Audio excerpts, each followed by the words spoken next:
You are listening to Leaders and Legends, a podcast produced by Veteran Strategies and featuring conversations with fascinating and impactful men and women who have shaped our world, our communities, and our history.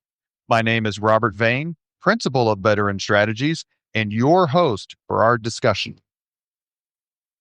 You are listening to Leaders and Legends, a podcast presented by Veteran Strategies, an Indiana-based public relations enterprise, and sponsored by Garmon Construction, Leaders and Legends LLC, the Grand Hall and Conference Center at Historic Union Station, the McGinley's Golden Ace Inn, and NFP, a national insurance broker with strong local content.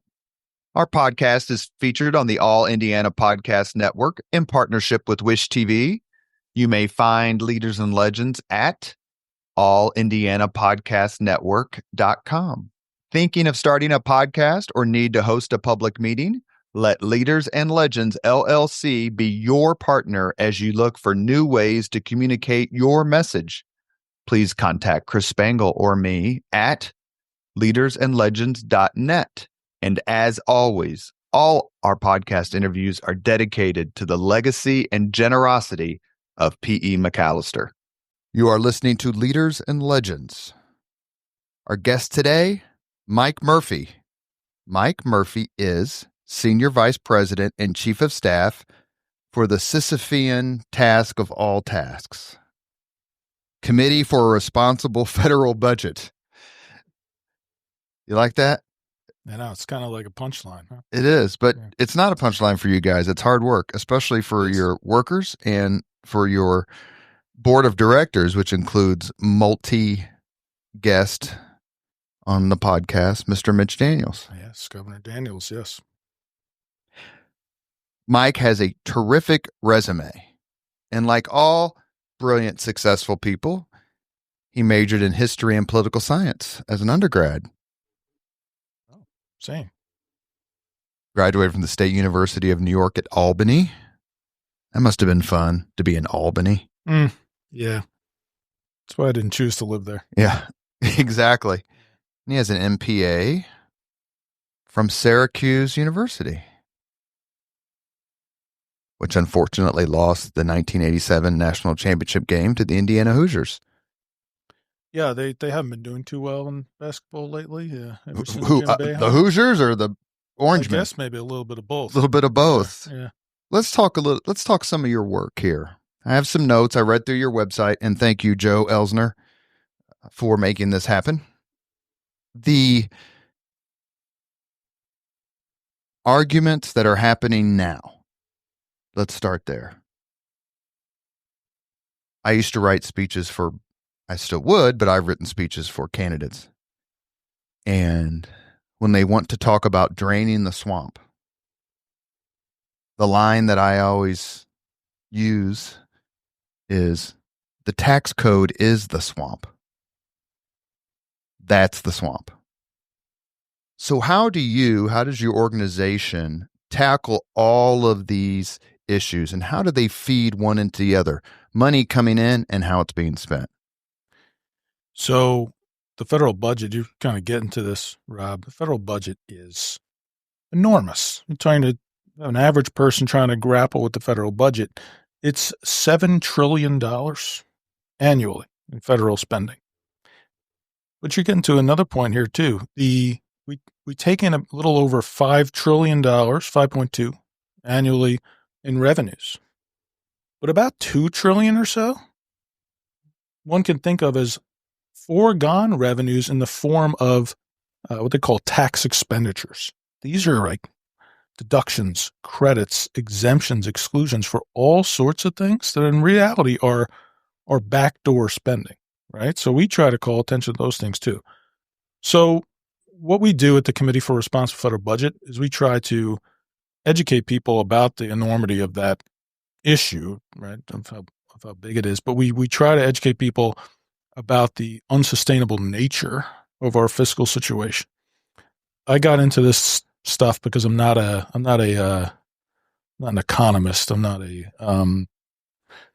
have affinity for big numbers and things like that. these are sort of values questions, right? It's sort of like you have a budget, like it's a kind of cliche kind of thing, but it should be like a statement of your values, right? And the only thing that seems to be clear if you're trying to look at the federal government, what they value is they value debt, right? And they value paying for our past as opposed to investing in the future. We're spending almost $1 trillion annually on interest payments on that national debt, right? And so that's like the core thing, Rob, we try to draw attention to is there are certainly micro things within the budget, and there's certainly different tax expenditures. They should be looked at, rooted out, et cetera. But we got to get a handle on the fact that we're paying almost $1 trillion annually on interest. How does this interest affect not only domestic economic policy, but also foreign policy? So on the domestic front, the fact that we have such a huge debt burden, right? Our debt levels are at levels, because we look at them relative to the size of our economy, right? It's a way you can kind of compare it over time. Our debt levels that we're seeing right now, we haven't had this level of debt. We're approaching about 100% of our economy. We haven't seen that since right after World War II. Except right after World War II, those debt levels came down, and they were projected to because we were borrowing to save the free world. Right now, we're not borrowing to save the free world. We're borrowing for our own consumption, and those debt levels are projected to go up in perpetuity. So on the economic side of things, why that matters is the more debt that you're having, it's crowding out private investment in the economy. It's going to slow wage growth, slow economic growth, puts upward pressure on interest rates, puts upward pressure on inflation. Those are all reasons it matters on the economic side domestically. From a international foreign national security perspective, several things. Number one, a lot of where we borrow from, we borrow some of it from foreign countries, including some that don't share our national interests. But the other thing is when you think about that interest cost you're just talking about, Rob, right? So if you're spending $1 trillion on interest payments, it's now the second biggest. If it were a program, it'd be the second biggest program.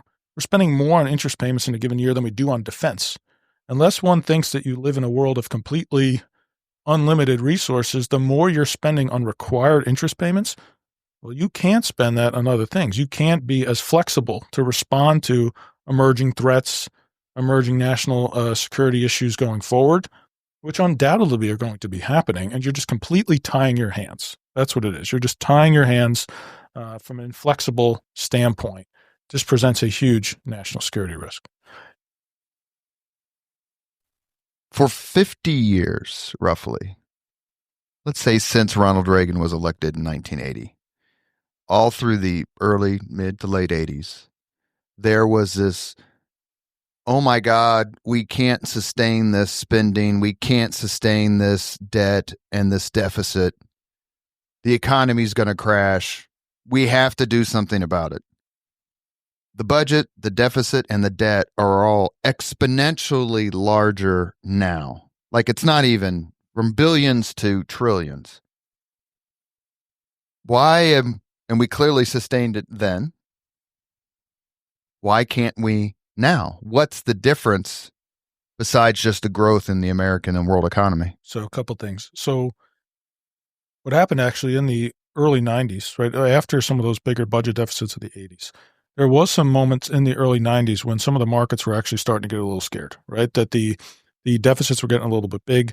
It was having some economic ramifications. It actually led to some of the policymakers at the time to have some real difficult negotiations to actually start to try to figure out how to get this back into balance. And read my lips. Yeah, right. No new taxes. Read my lips, no new taxes, which was George H.W. Bush going back on that famous pledge he made. Mm-hmm. But he did cut a deal that did some hard things that included some tax increases, also slowing the growth of some spending programs.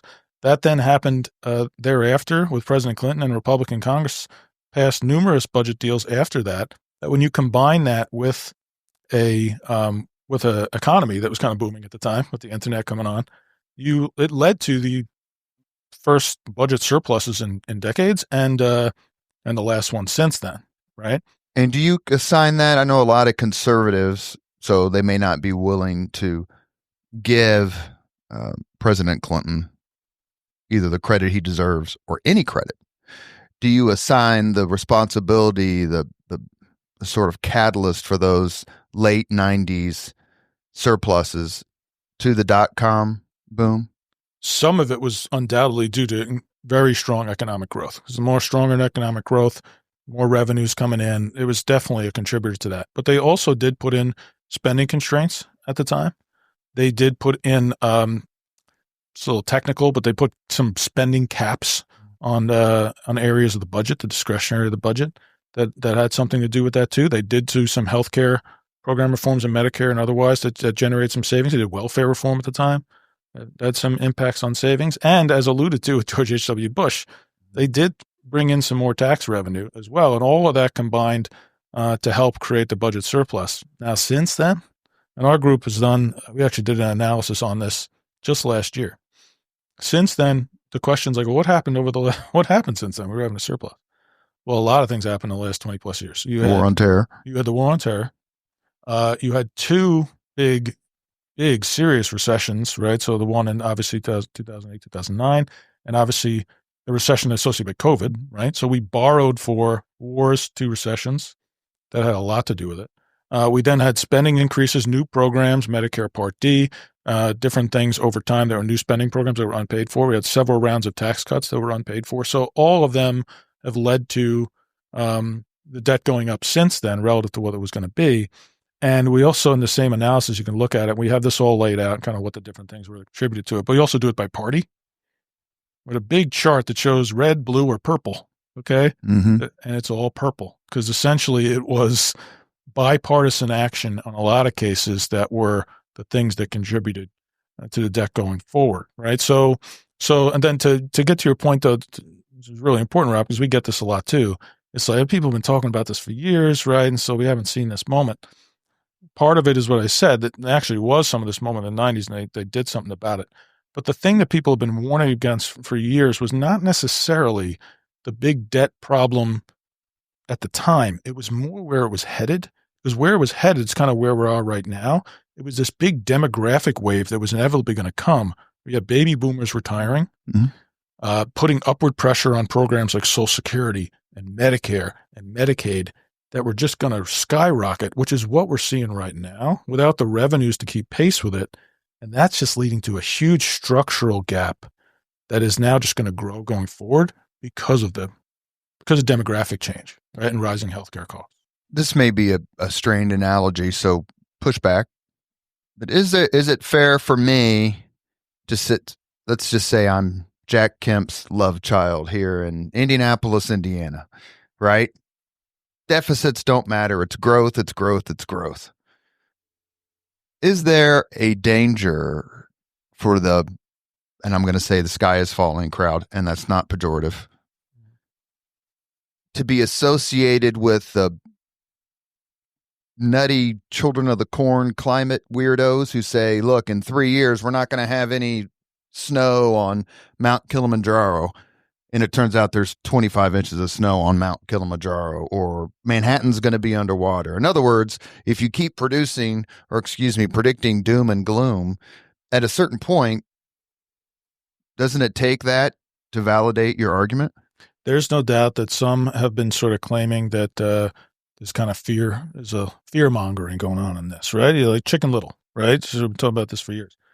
So some people have been saying, like, we're going to have a fiscal crisis, right? That meaning that, like, all of a sudden investors aren't going to be willing to lend you money anymore. And that's what they're kind of alluding to, is that big crisis. And that argument's gone back to the guns and butter of Vietnam in the late 60s, early 70s. Now, here's the thing. So historically, and you can look at this across history in other countries, empires, right? That's happened, right? That has happened to other places that haven't gotten their fiscal house in order.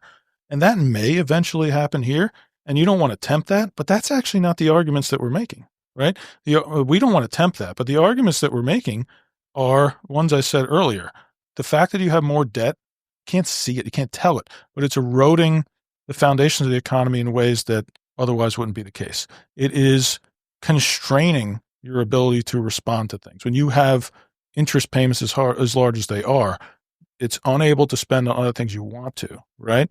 It's inevitably punting those decisions down the line because you have to put them back in order. It's an analogy that I think someone's given. It's like it's a heart attack versus cancer, right? It's like the heart attack's the crisis thing that's very acute and you're going to happen. But it's the cancer is just sort of growing, right? And it's all of a sudden you're going to wake up 20 years from now and you're not going to be in the place you otherwise could have been because your fiscal foundation is not solid. And another issue is that some of the programs, right, the big programs are the drivers of them. Even if one wants to like put aside what I'm saying about debt and deficits and budget issues because of fear mongering, the Social Security in and of itself is going insolvent, right, as a program, right? So that within 8 years from now, maybe 7 or less, it's projected to go insolvent, just the structure of the program, revenues not lining up with spending because of demographics. So when that comes, by law, it's mandated to have a 20% across the board cut. And so even if one doesn't agree or 20% across the board cut in what? Benefits. Social Security benefits? Everybody on the program. Okay. Everybody on the program. When scheduled benefits and revenues, based on where they are now, are projected to, it's projected to be insolvent. The trust fund's going to run out of its reserves somewhere around 2033, 2032. The trustees of the program have actually been warning about that for... that's when I'm retiring, basically. Yeah. So I'm going to go live with Chris Spangle in the podcast empire. Yeah. You're talking about government debt. So the debt is all the money that accumulated, all the deficits accumulated all over the years and years and years. Who's the last person to pay off all the debt? No, pay off all the debt. Andrew Jackson. That's correct. Andrew Jackson. Yeah. Not Andrew Jackson Vane, my son in law school, but Andrew Jackson. And the deficit is yearly. Right. How much, when paired together, affects what's going on in D.C.? And by this, I mean personal debt. What you're talking about is just governmental, while, the average American has X amount of debt. There's no doubt that the personal debt is its own crisis. You can use that word again that people have been saying. Are they connected in any way? Do they feed off each other in any way in terms of I don't make enough money, therefore I have to charge more? I don't know. I can't make a direct correlation like that, Rob. I think there's no doubt that people have been indebting themselves at a personal level. There's certainly some intersection between that and transfer programs or otherwise that the federal government is doing to help people in that situation. I think that another example of where this has kind of come into play in recent years was the push at the federal level during the Biden administration to cancel student loan debt. Right, that was a big push to try to use executive authority in ways that the Supreme Court ultimately ruled they couldn't do. Right, to help out certain segments of the population that were experiencing a lot of debt. I think to me in the last few years, that was the clearest example of like a tie-in between what's a serious personal debt issue with the federal government trying to just wipe it away. And that would have cost like hundreds and hundreds of billions of dollars at the federal level to do so. And obviously it was pushed back, which won't surprise you. We thought was the right thing for them to do. Well, Mitch Daniels was president of Purdue University. My son was there, so he graduated with no debt because Governor Daniels kept the price the same, or the tuition. Right. You are listening to Leaders and Legends. Our guest today is Senior Vice President and Chief of Staff, Mike Murphy, for the Committee for a Responsible Federal Budget. How did your group come together? Because if you visit the website, it's R's and D's abound. So it was former members of Congress that used to serve on the budget committees that after Congress established the Committee for Responsible Federal Budget, and the Committee for Responsible Federal Budget, kind of the committee name was actually meant to denote our board of directors. Right? So they established a board of directors that was made up of former members of Congress that were involved in budget and economic policy. And since then, the board has grown and had different people come on and off it. That is made up of, still distinguished. Erskine Bowles, who was chief of staff for Bill Clinton, is on it. Yeah, Leon Panetta serves along with, former Governor Mitch Daniels as one of our two co-chairs, along with Tim Penny, who's an independent former congressman from Minnesota, and then we have other former governors that have joined on recently, including John Kasich from Ohio, who was in the 90s in Congress. That's correct. Budget Committee chairman. And two former senators just recently joined on, including Joe Manchin and Mitt Romney, who've served obviously just in the Senate, but were very involved in some of the fiscal budget issues when they were serving there as well. And so that's how the that's the leadership structure. That's how it came to be. And for much of its first 20 years or so, it was a very small nonprofit organization, couple staff that would do reports and try to engage Congress and the media, and the board would be very involved in doing so. Our current president, who I worked with, Maya McGinnis, took it over a little over 20 years ago, and we've slowly built it up into a nonprofit that's about 30 staff. It's formidable. Yeah, that like to think of ourselves as a lonely voice and kind of a leading voice still. Well, that's actually, you headed right where I was going to go. I mean, there's been all sorts of groups, efforts, initiatives, pushes. The list goes on and on. We have to do this. We have to do this. I mean, are you more optimistic now than other groups were in previous years, given your growth, given the strength of your board of directors and your staff? I mean, I'm not trying to downplay anything, but how do you get people to pay attention to you when it's easy just to go, look, I'm retiring in 4 years, so I'll let someone else deal with it? Well, the first answer to that is, or are they just scared of Joe Elsner? I think it's partly that. That's probably the main reason. We all are, all of us. Look, I mean, first and foremost, it's obviously incredibly challenging to try to push for these days. But everyone who works with us and for us is, I personally feel blessed that can wake up every day and I get paid to I work on something I'm passionate about. We think, for all the reasons we're talking about so far, Rob, this is critically important. So we get paid to do that, and we check our partisan allegiances at the door. We got people working at the Committee for Responsible Federal Budget that are far left and far right and everywhere in between. But doesn't matter when we kind of go in and just want to try to put our country in a better fiscal footing, and that's kind of rare these days to kind of work in something that's politically relevant, but you can kind of have everyone from that degree. We work with people, by the way, on Capitol Hill from the far right to the far left because they know we're kind of credible and we kind of speak truth on these issues, and it doesn't really matter what side of the aisle. So that's my point there, Rob, is despite the challenges, that's rewarding, right? To be working for something that's mission driven and truly nonpartisan in this environment. But the thing that it is dire these days, there's no doubt, given the partisanship, polarization, trying to make progress on issues. But there is some renewed attention being driven on these issues for numerous reasons. I think one's the numbers that we're talking about. It's very hard for them to escape. Elon Musk has been saying it himself when he talks about why he was inspired to do some work, is when you hear that interest payments on our national debt are now bigger than defense, I think people realize, wait a second, I think we've crossed some threshold. So my point is that people are starting a little bit here to wake up to the reality of this. And obviously with the efforts like that, and which is obviously controversial, but the efforts like that with DOGE, it's bringing attention, to some of the budget, I think, challenges in ways that haven't happened in a little while. If my math is correct, if you've spent $1 million a day every day since the day Christ was born, you still would not have spent $1 trillion. Check the math. You might be right. Yeah, I think that's right. It's a lot. It's a lot, which is actually relates to it. Which means it's unfathomable. It's a lot, but it's here's a different way to look at this. It's because the $1 trillion numbers they're just so big. It's really hard for anyone to kind of grasp what that means. Well, I'll try to put this in a different perspective.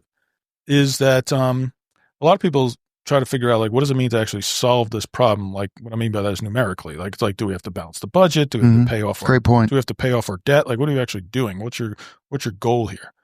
The goal is you're not going to pay off the debt. Like, that's actually not going to happen. Okay. Like, just no. And there are economic arguments not to pay off. Actually not. Isn't it the Keynesians are the. Well, it's funny. You talked about the balanced budget in the 2090s before. There were actually, at the time, I'm told about the conversations. I was not there in part of them, but there were conversations at the time that seem kind of crazy in hindsight, that people were really worried about.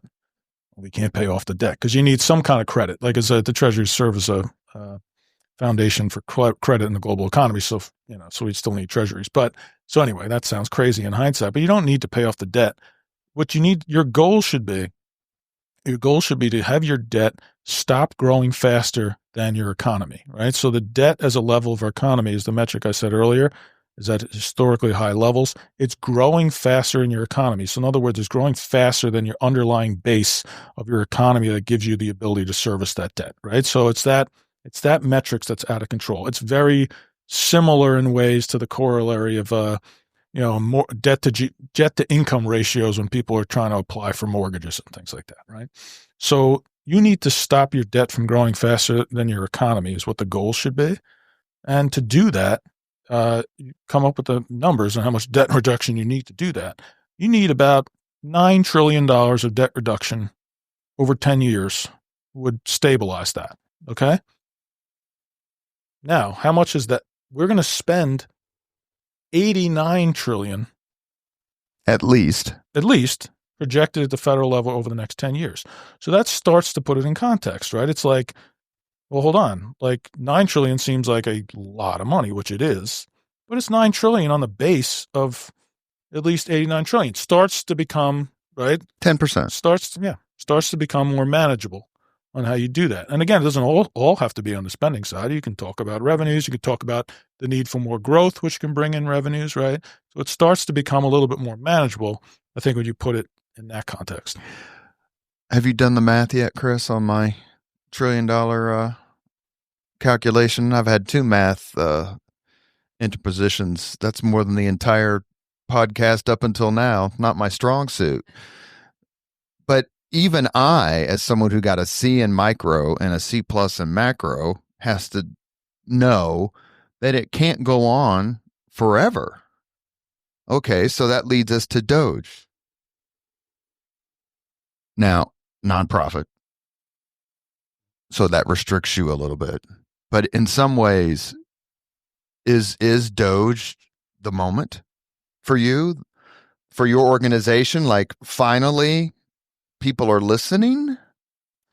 Well, kind of as I was saying before, like when we first heard Elon Musk and sort of the ideas in the campaign that were kind of bringing this up, he was saying statistics that we cite all the time. Like I said, like his main statistic, he said it in the Oval Office a couple of weeks ago again, was I got involved in this because I heard that interest on the debt is more than defense, and that's not going to work. Like, that's his message, right? So it's like, okay.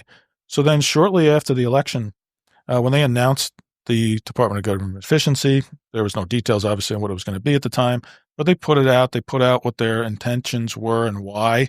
So we welcomed it. We put out a statement at the time that said, great, right? Like, when you're in the hole we are, a first level is, are you prioritizing this, right? Because that's what it means as a president coming in. What are your priorities, right? So the fact that he was putting this out there as a priority, we welcome that. As it has rolled out, several things, right? First is I think there's probably three buckets you could think of them where they're kind of looking at savings. It's not exactly right, but mainly three buckets. One is they're trying to get in, they're looking at all sorts of existing contracts, agreements, leases, real estate contract, all these things. Buildings. Buildings. Trying to figure out what can they cancel, what can they pull back on. So there's a whole area of potential savings there that they claim. A second bucket is in reducing the workforce, right? Federal workforce, right? They offered buyouts, right, among other things. Buyouts. They are doing big reductions in force at different departments and agencies. And then so that's a big second bucket. And the third bucket is, Is more, are they going to try to get under the hood and drive efficiencies within the bureaucracy through, say, changes in technology and other things like that. You got, pointing to things like, the antiquated software and different software using for the same things across agencies. Can they drive efficiencies there? On that third one, I'm not an expert on that. We're not experts on that, but intuitively we think, okay, there's got to be areas for savings. There's so much bloat and the federal government wasteful things they do that they should hopefully drive some stuff there, but very hard to determine how much savings that's going to be. I mean, and you'd have to think that Musk and President Trump's initiative was named what it was named purposefully. It's not Department of Government Reduction. It's not Department of Elimination. It's efficiency. Sure. Right. So there's definitely ways to drive efficiency there. Hard to quantify how much they're going to get, but there's definitely some room for savings, right? The second bucket, I'm going reverse order here. The second bucket on the workforce reductions, there's definitely savings there too. And they're already realizing some of that.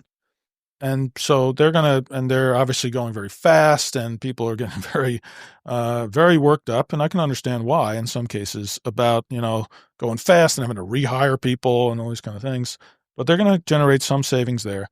And then on the contracts agreement side, they're generating savings there. The issue that seems to be coming up there that we've seen and heard is that there may not be as much savings, at least in the front end, that sometimes they're claiming, because in a lot of cases they might be claiming savings from a contract, but actually, a good amount of the contract's already been spent, sure, those kind of things. So they're not going to realize the full thing. And in some cases, given the way that Congress has appropriated money, they may have to pass additional laws to actually rescind that money to realize the savings. So, but all of this is to say, they should definitely be trying to do this. They should be doing it legally. The courts are obviously having their say on this, but it's not where the big money is. Like the big money to make a dent in some of the bigger issues we've been talking about, bigger money is in the programs themselves, not necessarily in the administration of programs. Again, you should find it. There's probably billions, potentially trillions of dollars in the inefficiencies or rooting out waste. There's real waste. But unless you're going to be going after what the program spending is for some of these bigger programs, right? Slowing the growth of Social Security and making that solvent. The healthcare programs, right? You're ultimately not going to be able to bend that big debt trajectory just with going after the bureaucracy. That's just not where the money is, right? 87%, Rob, is this a good way to think about it? 87% of the projected spending growth built into the budget is from three things. It's from Social Security, it's from healthcare programs, and interest on the debt, right? And so unless you're going after that, you're really squeezing from a very small part of the budget trying to generate the rest of that savings, which is not where the money is. You're listening to Leaders and Legends. Our guest today, Mike Murphy, Senior Vice President and Chief of Staff for the Committee for a Responsible Federal Budget. The news media. Are they helping the cause or are they hurting the cause? And by that I mean the media tends to focus on anecdotal pain, the family, the food program.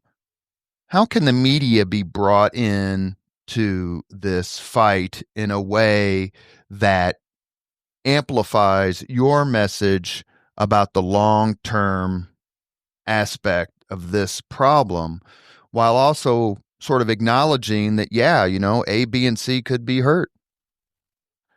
There's no doubt that the media does in certain instances, and we've been seeing this now.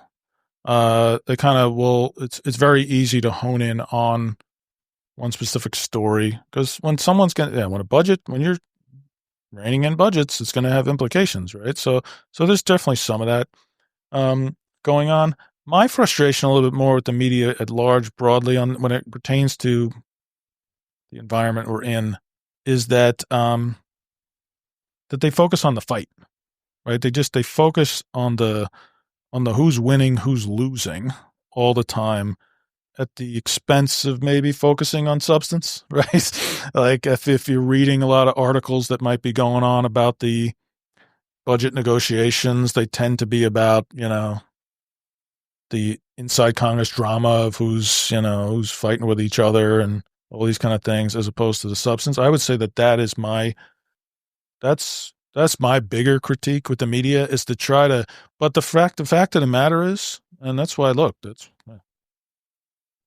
that's why I think, give a shout out to your comms director on staff. Right. I mean, that's why our comms folks are trying to push this, and we get a decent amount of attention in the press on our work. We've been cited in presidential debates and moderators using our work. I think that's right, but I do think it's not unrelated to, obviously, mediums like you're on right now. It's why I think some people are trying to go to other mediums to try and find more substantive conversation on things. I think they kind of get that they're not getting it fully sometimes from the media, and I think that we need to have. That's where they need to.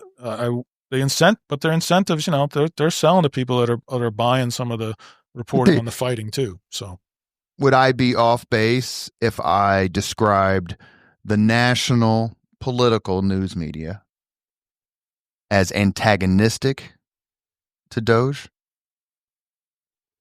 Because it seems to me that they, to your point, that a lot of the people who crowed and raised Cain about debt and deficits a generation ago now are focusing on, the statue that's not going to be built because of Elon Musk and those sorts of things. How do you square that circle to keep the media?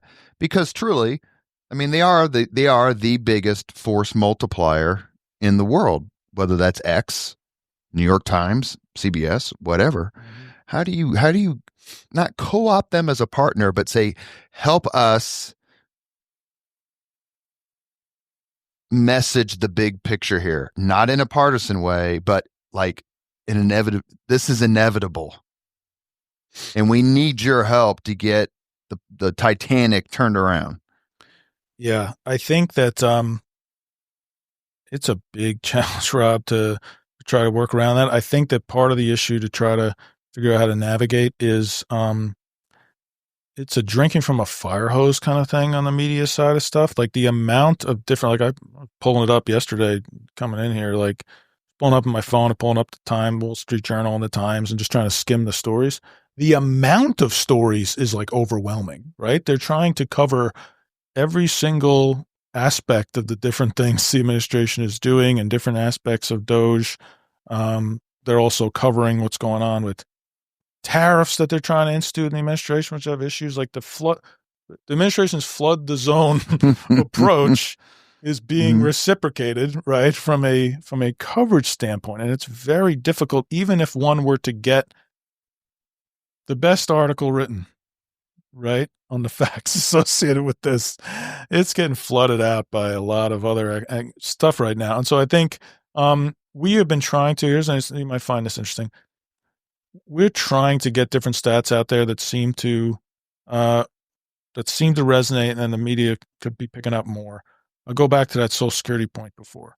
The Social Security point that the trustees have been saying for years, you're going to reach this insolvency point, that polling shows that most people by and large have no idea that that's coming, right? That they have no idea. And so the same poll, people would say they don't want people to touch Social Security, right? Like, it's like, okay, like, but then when you tell them that that's coming, right, and you tell them the implication of that cut, 20%, that poll changes. All of a sudden, people start to say, oh, okay, I didn't realize that's coming. I might be more open to a conversation with the change. And to me, it's that kind of stuff that would be helpful for the media to be covering, because if the media was getting those stories out there that can counter, the demagoguing that just takes place on these issues, then that's really helpful. How important is it, or how beneficial is it to your messaging that your group is personified by bipartisanship? It's helpful. I think it's helpful. It gives us credibility that, and we'll be cited by news outlets across the spectrum because they know that we kind of call balls and strikes. Like, if doesn't matter if it's a Republican or Democrat Congress or administration, if they're doing something that we think is fiscally irresponsible, we're going to call them on it. And so So that helps from a credibility standpoint. I'll tell you what has been a challenge, though, is that we're an inside the Beltway group.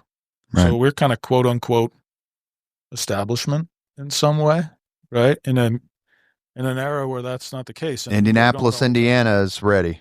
We used to have the Hudson Institute run by Mitch Daniels back in the day. Yeah. Come on out here. Yeah. Right. So I think, and that's not disconnected from why I'm in Indiana today, right? We are making more concerted efforts as a group to be outside the Beltway, to build communities with folks that want to be speaking out with this on the local level, because we recognize some of those challenges. We need to get outside the Beltway too. Did Obamacare, the Affordable Care Act, help or hurt debt and deficit? Yeah. So when it was at the time, right, when it was enacted, it was actually scored as kind of reducing the deficit, believe it or not. Right? It was that's what I'm referring to. Yeah, yeah. And it's always hard in these retrospectives to kind of like unwind that and et cetera. But it seems to, and in some cases, healthcare projections have been in some years a little bit better or worse than they were. So, and it's hard to tie whether Obamacare had impacts on healthcare cost growth in that way. There were things though that they put in there that were part of the pay-fors for it that actually ended up not happening. Mm-hmm. And most people would actually probably claim that it's great that it didn't happen. So, for example, they had something in there that was called the Cadillac tax. Okay. So the Cadillac tax was something where a lot of healthcare economists, it's kind of this is like another point on agreement amongst policy people versus kind of political people. You talk to healthcare economist policy people, they think the Cadillac tax is one of the smarter policies in Obamacare, because basically what it was doing is like you have a tax structure set up where healthcare provided by employers is completely tax-free, right? So it's employer-provided health insurance is not taxed.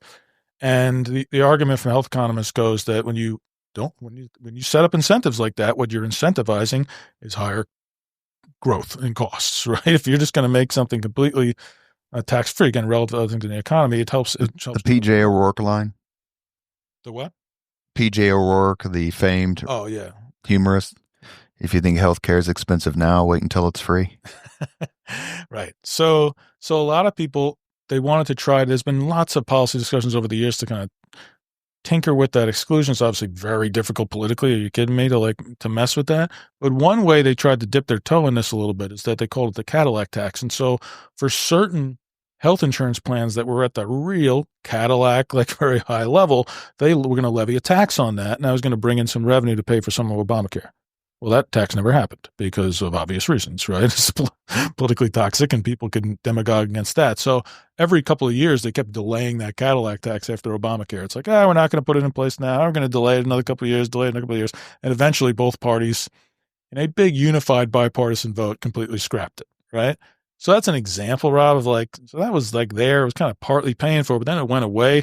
What was the overall impact on that? It's kind of hard to say.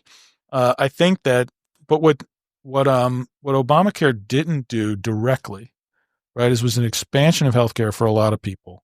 It expanded Medicaid for a lot of people, and I think state budgets are obviously facing the ramifications of that today, right, and trying to reckon with that. It did not directly; it did it indirectly, trying to drive efficiencies. It didn't tackle some of the bigger Medicare solvency issues that we're going to be experiencing, so it left a lot undone, I guess is the point. If political compromises have been difficult in the past generation or two on this issue, given the current climate, why should anyone be optimistic that the necessary compromises and agreements will happen in the age of Trump and the current political structure?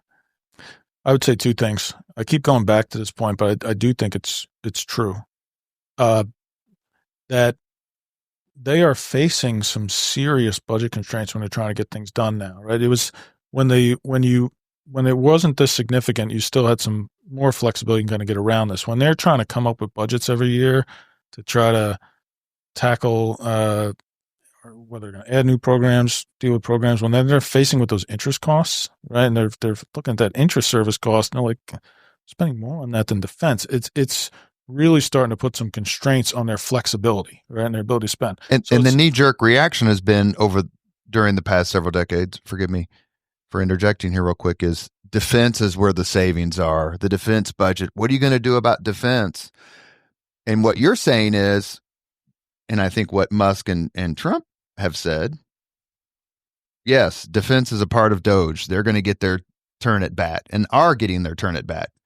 Talked about the Everett Bean Center at Fort Harrison. Used to be Fort Harrison when I was stationed there. I used to run around that building, second biggest building in the United States Army after the Pentagon, obviously. Mm-hmm. But what I hear you saying is defense needs to be a part of it. But if you think you're going to turn the ship around but no pun intended, just by whacking defense 20%, that ain't enough. Yeah. And I think there's no doubt that a lot of people are talking about trying to find efficiencies and savings from the Defense Department. That's what you're alluding to. I think there's some area for that, but I think when you ask them again, they say they're going to find that, but they're also saying that they want to increase the overall level of spending anyway, because I think that they, and a lot of experts you talk to, we're not national security experts on defense, but a lot of people you talk to, given those. Panetta is. He is. Former Secretary of Defense. Yeah, and then and when we convene some of those people, you will hear many people say that given the threats facing us globally, it's potentially realistic to see us spending, yes, more relative defense in the future than we do now, right? So we should find all savings we can. But yes, for that reason, and because it's not where the money is, that's not going to get you there, obviously focusing on defense. But going back to the point on interest, which I think is important, is part of the reason that the dynamic has changed on that is we were living in this artificially low interest rate environment for so long that people got pretty used to that, right? And people got pretty used to that at the federal level. There was lots of articles written over the last several years when that was going on that were kind of saying see, this deficits don't matter because, we're just at these low interest rates, so we can borrow at these low interest rates and, we're going to make up for it and, borrow now, invest this money. Yeah, well, that didn't work out so well, did it? Because for numerous reasons. Number one, they were artificially low. They were always low historically and they're inevitably going to come back up. But the way federal government borrows, it's not like we're borrowing. A lot of people think we might borrow just like people borrow like on 30-year mortgages. We're not doing that. A lot of them are borrowing on very short-term treasuries that roll over. So you have serious interest rate risk. Is the stock market a specter hanging over all of this effort? What do you mean by that, Robin, specifically? Is it stock market falls 200 points, right? Then, Drudge Report melts down. I'm sitting here checking my retirement multiple times in a week. I've lost money since the president has been inaugurated. Fine. I have no doubt I'll get it back. Right. But the stock market is such a dominating object that gets tactical daily media coverage and sort of strategic long with all these business programs. How does the rise and the fall, the protection of the stock market, i.e. retirement plans, figure into your efforts? It figures in a little bit, but it's also the stock market is so fluctuating. It's hard to keep track when it comes to what we focus on, which is the medium long-term kind of trajectory on the debt. The stock market's just so changing short-term. The thing that has gotten more attention that's related to this is some of the rising treasury rates, right? Not just, right, so the treasury rates obviously then feed into the interest cost of the federal government. There's also been, very historical spikes, et cetera, on treasuries over time that it's hard to parse out what's driving that. But a lot of what people claim is at least part of it, just hard to parse it out, is what's driving the increase in treasury rates is, well, people are starting to get worried about the federal government's ability to finance this over time. And so that's what we pay attention to a little bit more maybe than the broader stock market is what's going on with the treasury rates.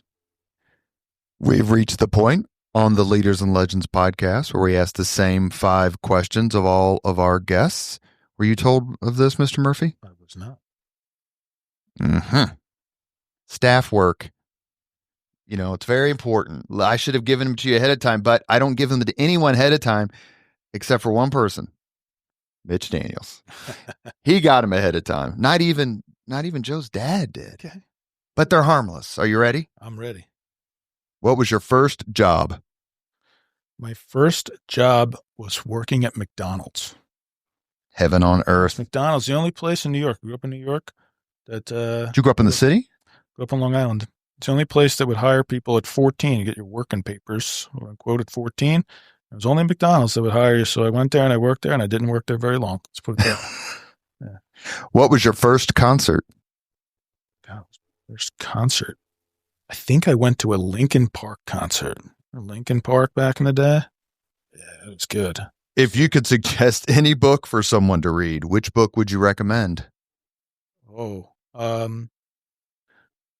So this is a very popular book, so it's like a cop-out a little bit, but I read The 7 Habits of Highly Effective People. Now, I'm not saying I'm a highly effective person, but it was like, if anyone's ever read that book by Stephen Covey, it's got all sorts of principles that are just, second nature to people about how to prioritize, doing first things first, begin with the end in mind, all these phrases that people are just ingrained in culture. I was like, that's where it actually came from. So I would say that. Number 4, if you could witness any event in history, be there in person as it happens, which event would you choose? Mr. History undergrad? Yeah, well, this is more on the personal side of things. I'm a religious person too, so it would definitely have to be around the time of Christ. I'm being completely honest about that. So yeah, as a religious person, I would go back to the time of Christ. Sermon on the Mount's always been a popular answer. Crucifixion, resurrection. From a religious angle, those 3. So time of Christ, I would say Sermon on the Mount. Yeah. Last question. If you could have dinner with anyone living today, 2 hours off the record just to chat, whom would you choose? Living today? Yes, sir. Given the nature of what we're actually talking about today, I would like to talk to Elon Musk, if I could, because of the nature of, there's lots of other kind of like people outside my work sphere, maybe I'd say, but like, I'm a massive Yankees fan. I want to go have dinner with Aaron Judge. Okay. But like, but like, if I'm just talking about, if I'm just talking about work, I really would like to have dinner with Elon Musk to see, in that setting, like I'm going to talk about how he's approaching this. What is he looking to do? Be able to talk to him about some of the things we're talking about here. Yeah, I think that's what I would say.